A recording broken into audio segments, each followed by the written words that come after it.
Pessoal, sejam bem-vindos a mais um vídeo do canal Marretando. Se é a sua primeira vez aqui no canal, prazer, eu me chamo Launelli e nessa aula nós iremos fazer um exercício de barra tracionada. Aliás, continuar o exercício que nós começamos na aula passada. Então essa é a aula 2 dessa solução, tudo bem? Na aula passada eu fiz um apanhado geral sobre o tema, falei a diferença entre área bruta, área líquida. Mostrei para vocês como é que a gente encontrava o diâmetro do orifício para a passagem do parafuso.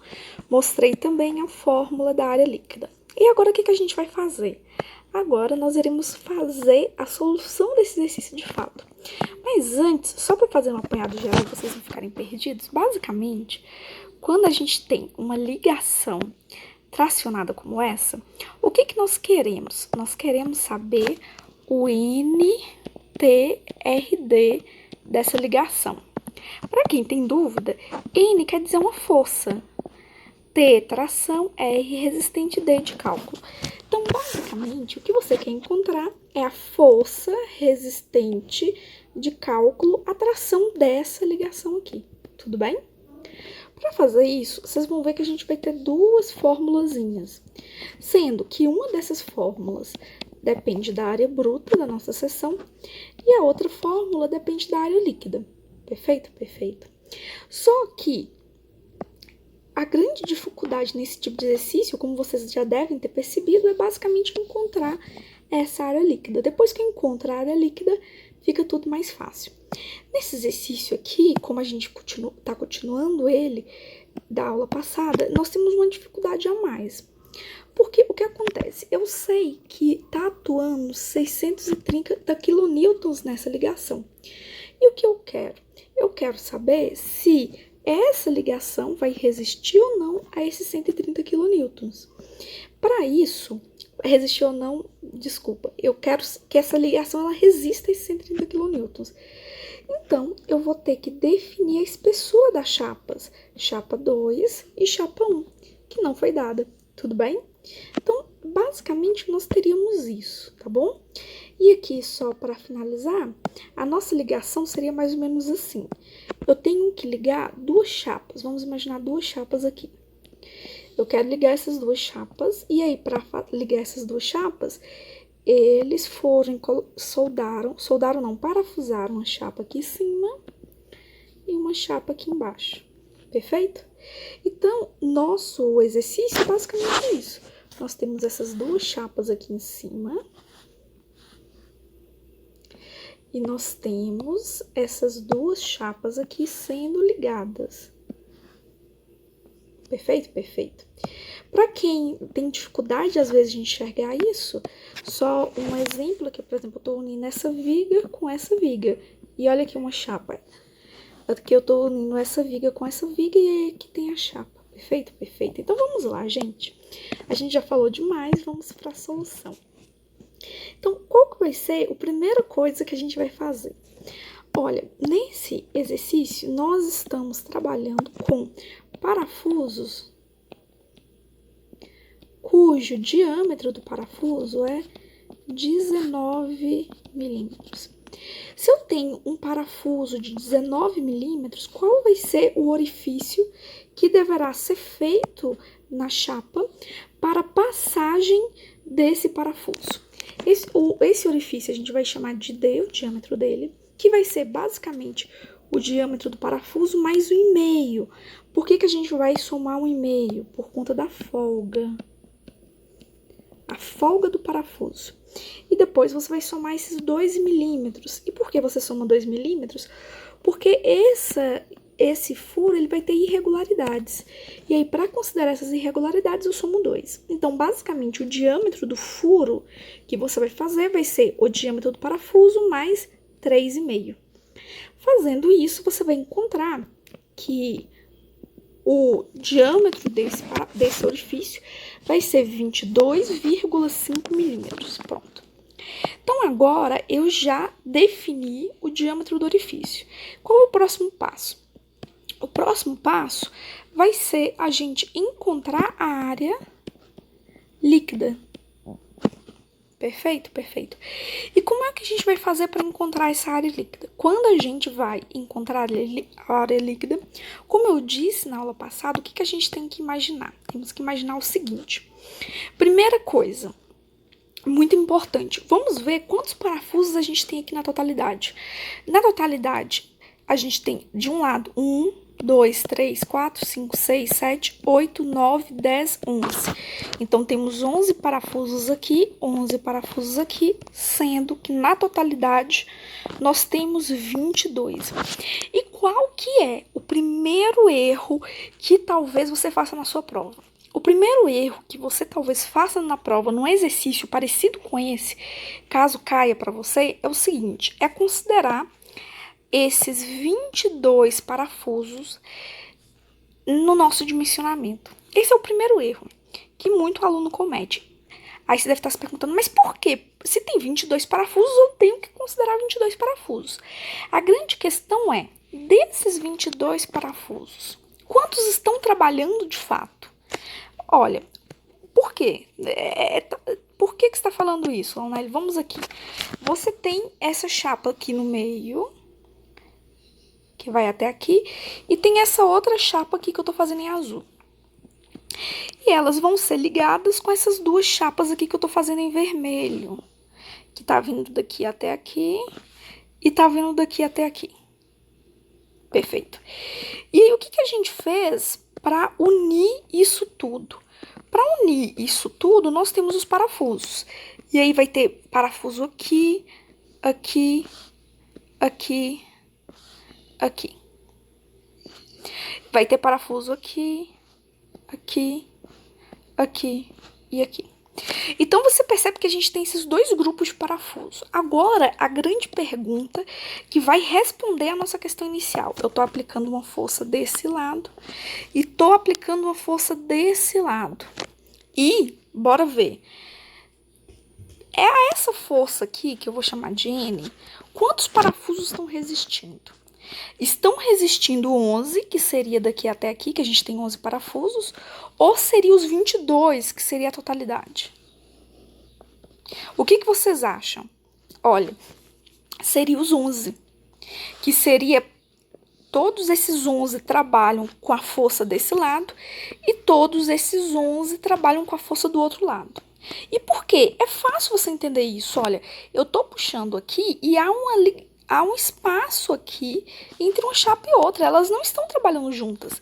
Então, resistindo a essa força N aqui, eu vou ter só esse conjunto de parafusos que estão desse lado, que no total é 11. E resistindo a essa força aqui desse outro lado, eu vou ter essa quantidade de parafusos aqui, que está separado do outro grupo. Então, basicamente, em questões como essa, a primeira coisa muito importante é que você tem que perceber que você vai analisar a questão em dois grupos. Esse grupo de 11 parafusos e esse grupo de 11 parafusos. Perfeito. Dito isso, a grande questão é onde que ocorrerá a ruptura da nossa ligação. A gente vai analisar só um lado, né? Você pode analisar esse lado, que é o lado da direita, ou este lado, que é o lado da esquerda. Nós vamos analisar essa parte da esquerda. Analisando essa parte da esquerda, você percebe que eu fiz essa linha em vermelho, em roxo, em verde e em laranja. Por que eu fiz isso? É o seguinte, o que nós queremos saber é, para a gente encontrar a espessura da nossa chapa, nós temos que saber o seguinte: onde que irá ocorrer a ruptura dessa ligação? Em 1, 2, 3 ou 4? Não sei. Ocorrerá a ruptura na seção que tiver a menor área líquida. E como é que a gente vai fazer para calcular essa área líquida? A fórmula a gente já viu lá na aula passada. A fórmula era, vamos aqui, a fórmula era a área bruta da seção, menos o somatório da área ocupada por cada orifício de parafuso, mais esse termo que seria o acréscimo devido aos trechos inclinados, tá? Isso aqui não tem dificuldade. E qual que é a grande dificuldade numa questão como essa, que faz com que esse exercício não se torne tão trivial? Esse alfa. E que alfa é esse? Para que serve esse alfa? Esse alfa é o seguinte, pessoal. Vamos imaginar o seguinte, aqui, quando eu tô aplicando uma força, essa força é como se a gente vai imaginar que ela estivesse caminhando aqui dentro da nossa chapa. Nós estamos imaginando isso para facilitar a explicação. Então, a nossa chapa, a nossa ligação, ela tá aqui caminhando. Perfeito? Tá, e por que isso é importante? Vamos imaginar que ela tá caminhando aqui e quando ela encontra um parafuso, um desses parafusos, é como se ela parasse ali. É como se cada parafuso desse, é como se cada um desses 11 parafusos resistisse à mesma parcela de força. Tudo bem? Então, por exemplo, se eu tenho uma força F, seja lá qual for, cada parafuso desse vai estar aguentando uma parte dessa força. Perfeito? Perfeito. Então, o que a gente vai fazer para facilitar ainda mais? Se eu tenho 11 parafusos e cada parafuso vai resistir a uma parte da força que aplica, nós vamos imaginar que está atuando aqui 11F, porque cada parafuso desse vai ter uma força F. Ok, só que se essa força é como se ela estivesse caminhando aqui, vamos imaginar, aqui nessa primeira seção vai estar chegando todas as forças e nas outras nem tanto. Porque, olha, por que quando a gente imagina uma seção dessa, mesmo que você não saiba nada de engenharia civil, onde que no geral acontece a ruptura? Acontece a ruptura mais perto da borda da nossa chapa. E por que acontece essa ruptura, no geral, mais perto da borda? É isso que a gente vai descobrir agora, tá bom? Então, vamos lá. Agora que a gente já viu isso, bora colocar tudo isso na prática. Olha aqui. Nós temos aqui, imaginando que cada parafuso está resistindo a uma força F. Então, é como se eu estivesse atuando 11F aqui nessa estrutura. E aí, o que acontece? O que acontece se a nossa seção, ela se rompe aqui, ó, em 1. Ela se rompeu aqui na seção 1. Se cada parafuso desse está resistindo a uma força F, quando ela rompe aqui em 1, sobram quantos parafusos? 11 parafusos. Então, é como se você ainda tivesse 11F de força fazendo com que isso aqui possa romper. Então, você tinha 11F antes, 11F agora, isso dá 1. E é exatamente isso aqui que é o alfa. Você tinha 11F, rompendo a sua seção em 1, você continua com 11F, então isso quer dizer que seu alfa vai ser igual a 1. Agora, vamos imaginar o seguinte. Vocês já viram que a gente analisou aqui a seção 1 de ruptura. Vamos fazer agora essa mesma análise, considerando que ao invés de romper aqui na parte em vermelho, que é a seção 1, ela vai romper aqui nessa seção 2, tudo bem? Então, vamos lá. Vamos imaginar o seguinte. Da mesma forma que a gente já fez anteriormente, a gente está imaginando, pessoal, que em cada parafuso desse está atuando uma força F. Então, cada parafuso desse tem uma força F, e como nós temos 11 parafusos, é como se nós tivéssemos 11F atuando aqui nessa totalidade da ligação. Ótimo. E aí, eu quero imaginar, eu vou chutar o seguinte, eu vou chutar que a ligação irá romper aqui, ó, em 1. Então, vamos apagar aqui o que sobra, em 1 não, em 2, desculpa. Então, em 2, ocorreu a ruptura dessa chapa. Então, a nossa chapa, ela ficou mais ou menos com esse formato aqui, olha. Vem aqui, faz esse zigue-zague, desce, vem aqui. É aqui que rompeu nossa chapa. Mas, pensa, se eu estou falando para vocês que cada parafuso, ele resiste a uma força F, quantas forças ainda restam aqui, considerando que rompeu em 2? Quantas forças em 2 estão provocando a ruptura de 2? Olha, nosso parafuso rompeu nesse zigue-zague e olha que coisa interessante. Mesmo rompendo em zigue-zague, continuou a mesma quantidade de parafusos após a ruptura. Nós tínhamos 11 parafusos e agora nós temos 11 parafusos. Nós tínhamos 11F provocando a ruptura em 2 e nós continuamos tendo 11F provocando a ruptura em 2. Então, o que acontece? Quando você pensa na seção 1 e analisa a quantidade de forças, de elementos de força que estão provocando a ruptura em 1, você percebe que tinha 11, que a totalidade de forças é 11, que está atuando para provocar a ruptura de 1 é 11, então aqui você tem que esse alfa nosso é 1. E aqui na seção 2 a mesma coisa. Aqui na seção 2, o que a gente percebe é que essa parte de cada seção atuar uma força F não vai fazer diferença nessa ligação.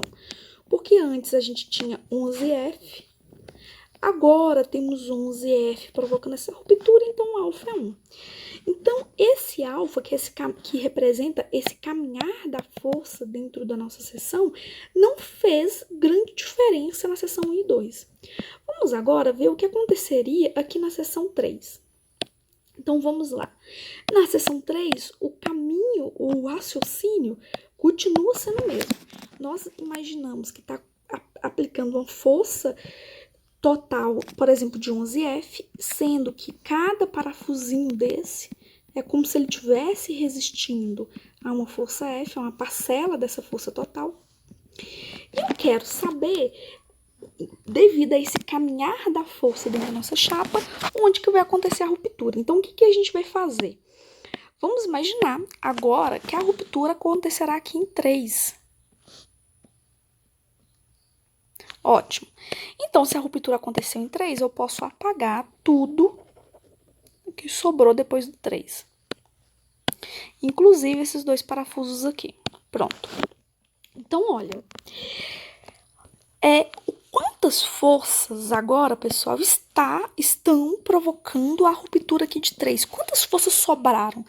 Caso ocorresse a ruptura em 3, teríamos quantas forças provocando essa ruptura? Olha, nós tínhamos 11F. 11F, a gente está considerando que é a totalidade da força que atua nessa ligação. E agora sobraram 9F.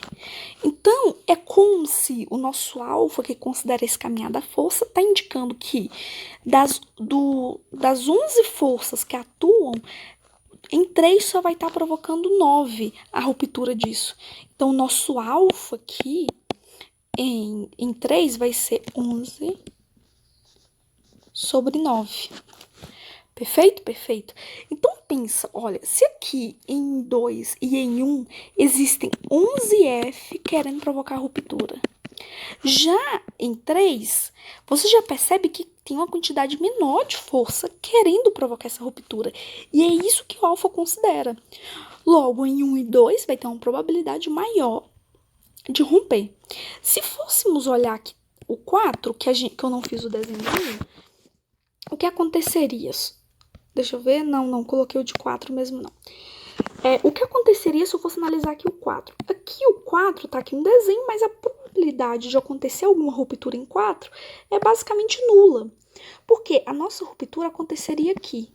Então, todo o resto você pode desconsiderar. Então, quantas forças estão influenciando na ruptura de 4? Uma força, 2 forças, 3 forças. Então, da totalidade de forças que tinha, que era 11, em 4 atuam apenas 3. Então, esse seria o nosso alfa, que está relacionado à probabilidade de romper ou não em 4. Perfeito, perfeito. Então, olha, nós já encontramos todos os alfas. Encontrando todo o alfa, agora basicamente a gente consegue calcular a área líquida. Nós temos aqui a nossa seção inicial. Aqui você percebe que ele nos deu a distância na horizontal entre um parafuso e outro, que é 60 milímetros.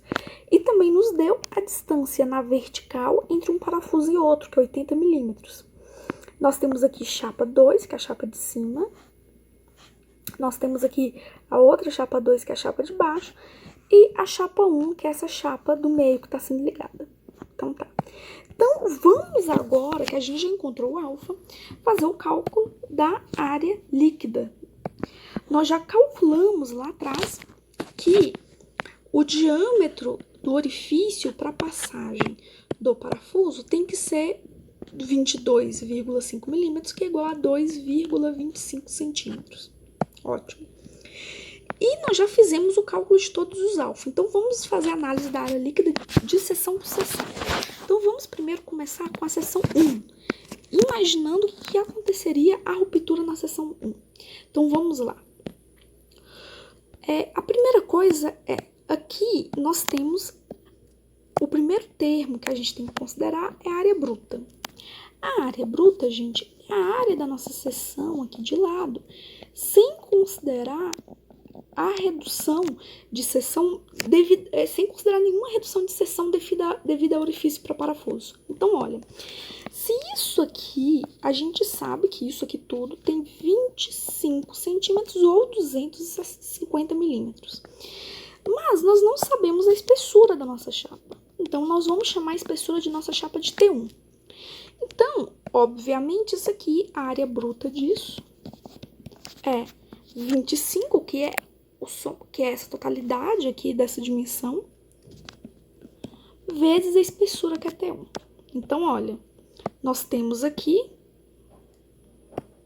a área bruta, que é 25T1. E agora, dessa área bruta, para encontrar a área do parafuso, a área líquida, eu vou ter que subtrair. Mas eu vou ter que subtrair o quê? A área ocupada por cada um dos parafusos, de cada um dos orifícios para passagem do parafuso. Então, vamos pensar. Aqui na seção de ruptura 1, caso rompesse aqui, essa seção cruza quantos parafusos? Ela cruza um parafuso, 2 parafusos. Então, aqui, nessa questão da área líquida, vai ser 2 vezes, porque ela cruza a seção 1, ela passa por 2 parafusos, vezes 2,25. Quem é 2,25, Launelli? 2,25 é o diâmetro do orifício para passagem do parafuso, que a gente encontrou aqui com esse somatório. Vezes T1, que é a espessura da chapa.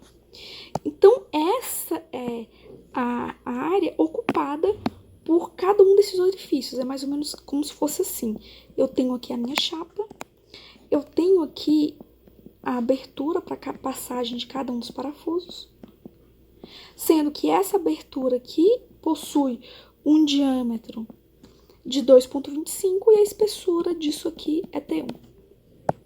Então, pronto. Então, olha aqui, para o cálculo da nossa área líquida, desse termo aqui, a gente já tem a área bruta, nós já temos esse aqui, que é o somatório dos orifícios para passagem do parafuso, e nós temos que somar um último termo, que está relacionado às seções inclinadas. Vamos pensar. Essa seção 1 de ruptura é uma reta. Isso aqui é uma reta. Então, se é uma reta, possui algum trecho inclinado? Não. Então, como não possui algum trecho inclinado, esse último termo aqui, que está relacionado à inclinação, é 0. Então, eu vou ter a área bruta menos o somatório das áreas ocupadas pelos parafusos, isso multiplicado pelo alfa, que a gente calculou lá atrás, que é 1. Então, isso aqui vai dar que a área líquida da seção 1 é 20,50 T1. Pronto.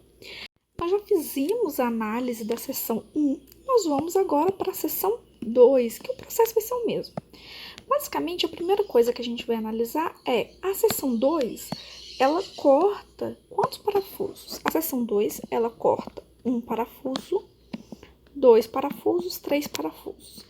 Então, basicamente, a seção 2, a área líquida é a área bruta, que é a área sem considerar o desconto de nenhum parafuso, menos a área ocupada por 3 parafusos. Só que aqui, em 2, eu vou ter um elemento adicional, que eu não tive em 1, que é o seguinte.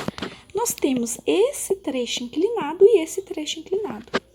Estes trechos inclinados vão significar um acréscimo de área. Então, eu vou somar 2 trechos inclinados. é representado para a gente considerar esse acréscimo de área que essa inclinação vai dar em 2. Perfeito? Perfeito. Então, basicamente, seria o seguinte. Do mesmo jeito que aconteceu em 1, vai ser 25T1, que é a nossa área bruta. 25 é a largura da chapa, T1 é a espessura da chapa, menos 3, porque eu tenho 3 parafusos nessa seção. 2,25, porque é o diâmetro da seção para passagem do parafuso, vezes T1, que é a espessura dessa chapa, mais, agora tem um pulo do gato aqui, 2 vezes, porque nós temos 2 áreas inclinadas. E aqui nós temos a formulazinha para o cálculo da área inclinada, que é o seguinte. Para você calcular essa área inclinada, você vai multiplicar a espessura da chapa vezes S. Quem é S? S é muito fácil. S, lembra o seguinte, lembra de estrada.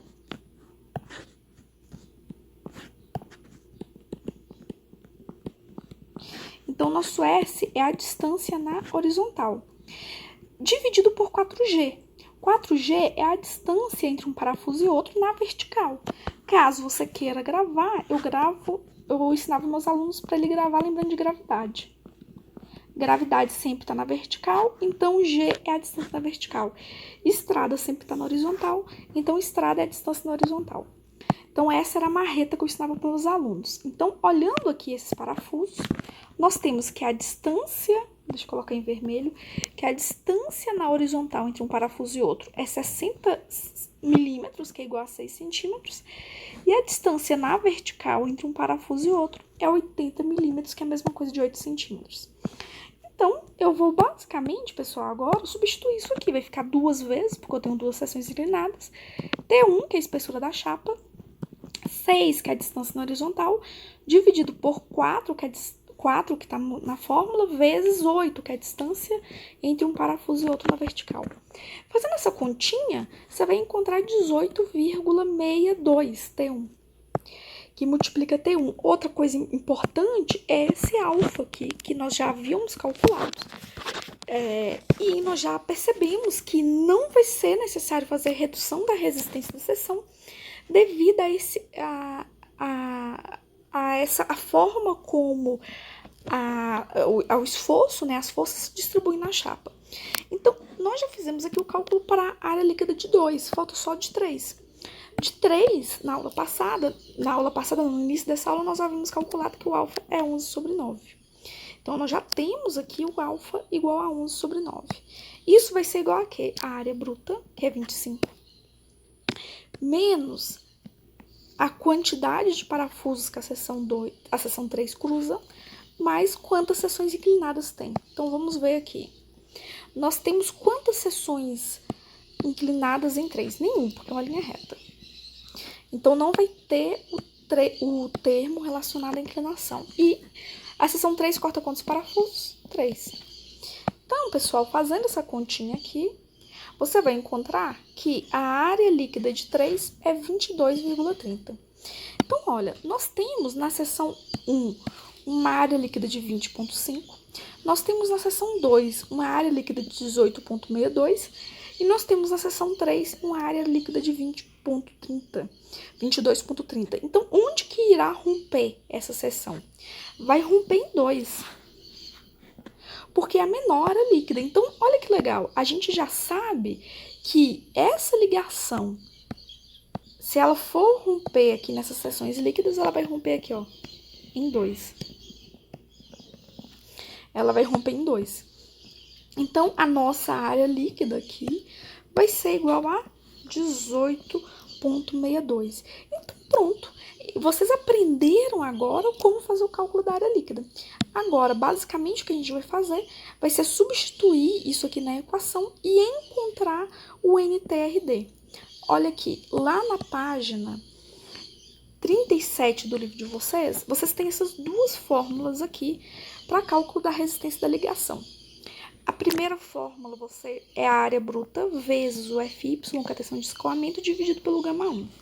A segunda fórmula é a área líquida, que multiplica o FU, que é a resistência à ruptura, dividido por γ2. Substituindo aqui, o que nós vamos ter? nós vamos ter que nossa área bruta, a gente sabe que é 25,T1 que a gente quer encontrar, vezes 34,5, que é a tensão de escoamento do aço que a gente está utilizando, dividido por 1,10, que é padronizado. Assim, você vai encontrar que essa área líquida seria 384,09T1. Fazendo a mesma coisa aqui, agora considerando a área líquida, nós fizemos o cálculo da área líquida e encontramos 18,62T1. Vezes 45, que é a tensão última do aço que a gente está utilizando, dividido por 1,35, que é padrão. Fazendo isso, você vai encontrar 620,83T1. Então, quando acontece desse seu menor valor, significa que a ruptura da seção acontece por escoamento na seção bruta. Já quando acontece desse seu menor valor, significa que nossa ligação vai romper por ruptura da seção líquida. Nesse caso, como este foi o menor valor, a nossa ruptura vai ser ruptura da seção líquida dessa ligação. Então, finalizando, a gente pode agora encontrar a espessura da chapa. Nós tínhamos lá que nessa seção tá atuando 630 kN. Então, o nosso fator de resistência tem que ser no mínimo 630. E aqui, nós encontramos que ela resiste a 620,83T1. Então, fazendo essa equaçãozinha aqui, o que vocês vão encontrar? Vocês vão encontrar que o seu T1 tem que ser maior que 0,92 centímetros, que é a mesma coisa que 9,2 milímetros. Só que, para facilitar, obviamente, a gente utiliza valores múltiplos de 5. Portanto, a espessura da nossa chapa final vai ser 9,5 milímetros. Então, a nossa chapa tem que ter pelo menos essa espessura para resistir a esse esforço de 630, tudo bem? Então, gente, basicamente era isso. Desculpa se a aula ficou muito grande. Até a próxima. Tchau, tchau.